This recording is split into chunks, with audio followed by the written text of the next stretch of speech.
Hello everyone, welcome back to Mostly Pay. আজিৰ ভিডিঅ'ত grade 4 আৰু অসম পুলিচৰ কিছুমান ইম্পৰ্টেণ্ট কুৱেশ্যন লৈ আহিছোঁ। যদি ভিডিঅ'টো ভাল লাগে শ্বেয়াৰ কৰক, চেনেলটোক ছাবস্ক্ৰাইব কৰক, লগতে লাইক কৰিব নাপাহৰিব। আজি প্ৰথম কুৱেশ্যনটো হৈছে তলৰ কোনখন চহৰ ব্ৰহ্মপুত্ৰ নদীৰ পাৰত অৱস্থিত নহয়?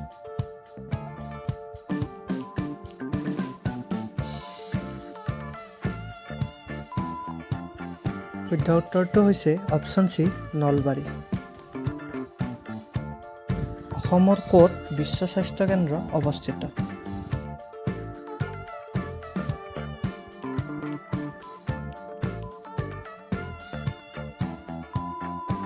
শুদ্ধ উত্তৰটো হৈছে অপশ্যন ডি চাবুৱা। অসমৰ আটাইতকৈ ডাঙৰ তেল শোধনাগাৰটোৰ নাম কি?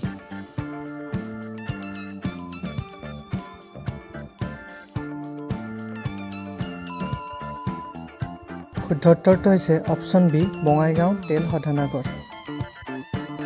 অসমৰ আটাইতকৈ ওখত থকা ৰেল ষ্টেচনটোৰ নাম কি?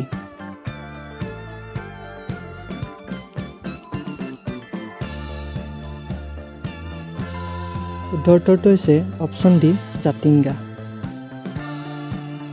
অসমৰ চূণশিল থকা ঠাইখনৰ নাম কি?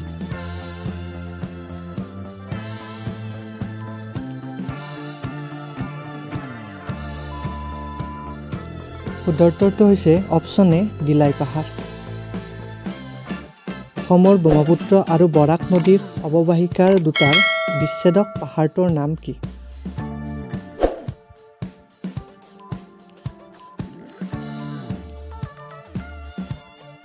শুদ্ধ উত্তৰটো হৈছে অপশ্যন বি বৰাইল পাহাৰ।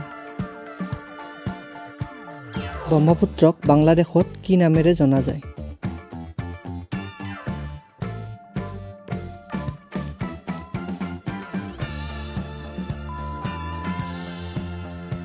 শুদ্ধ উত্তৰটো হৈছে অপশ্যন বি যমুনা। অসমৰ সৰ্বোচ্চ পাহাৰ শ্ৰেণীটোৰ নাম কি?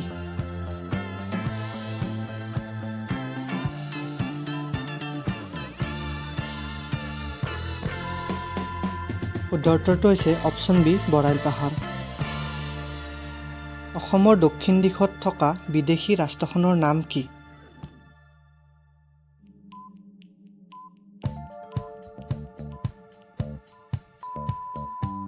শুদ্ধ উত্তৰটো হৈছে অপশ্যন এ বাংলাদেশ। অসমৰ কোনখন জিলাত অনুসূচিত জনজাতিৰ সংখ্যা আটাইতকৈ বেছি?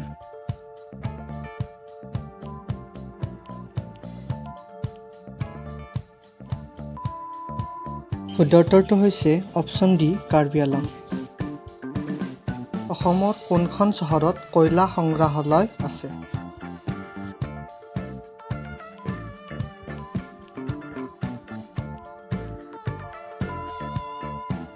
শুদ্ধ উত্তৰটো হৈছে অপশ্যন এ মাৰ্ঘেৰিটা। অসমৰ ফৰেনচিক লেবৰেটৰী থকা ঠাইখনৰ নাম কি?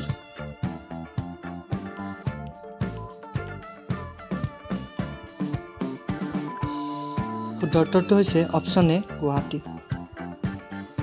অসমৰ কোন ঠাইত গৰম পানীৰ আছে? এই প্ৰশ্নটিৰ শুদ্ধ উত্তৰ আপোনালোকে কমেণ্ট কৰি জনাব।